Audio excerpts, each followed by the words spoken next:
Here's your roundup of top carbon dioxide removal developments from this week.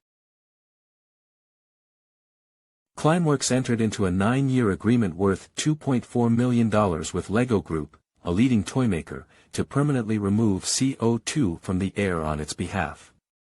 KIRKBI also signed a $405,000 long-term agreement to secure Climeworks' high-quality CDR services. Planboo secured over $1.1 million in funding to scale carbon removal with biochar MRV technology. Climeworks, alongside project lead Battelle and project partner Heirloom, has been awarded a contract from the U.S. Department of Energy covering $50 million in funding to kickstart the direct air capture hub, Project Cypress in Louisiana. French greentech NetZero raised €18 million from impact fund STOA to expand biochar production in tropical areas. Sanken and Eximad Green announced their offtake agreement for the supply of 81,600 tons of biochar carbon removal credits between 2025 and 2028. ClimeWorks purchased 700 metric tons of carbon removal credits verified by Isometric from Charm Industrial. CarbonX partnered with Drax Group. In this collaboration, CarbonX will procure carbon removal credits from Drax, equivalent to permanently storing 25,000 metric tons of CO2, at $350 per ton.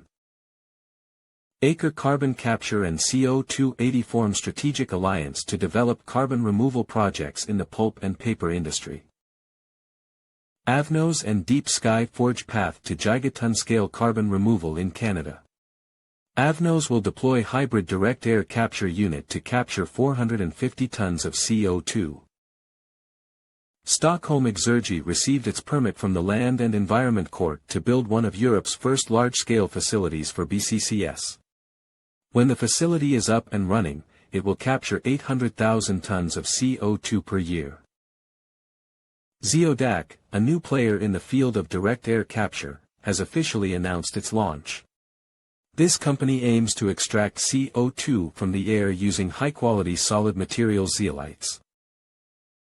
A new report by International Biochar Initiative and USBI states that global biochar production reached 352,304 metric tons in 2023, which equates to 650,000 metric tons of CDR, assuming an average of 1.9 metric tons of CO2 removed per metric ton of biochar. Coastal ocean might be a more efficient CO2 sink than the open ocean due to enhanced biological activity, a new study finds.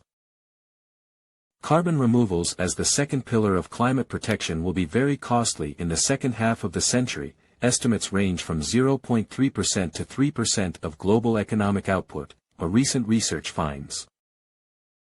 New study provided detailed maps that factor in carbon and albedo to show where tree cover is likely to contribute to global warming, rather than abate it. Overall, the paper found that tree restoration may yield 20 to 81% less climate benefit than previously expected. That's all from now. Subscribe to the Carbon Removal Updates Substack newsletter for more details. Thank you.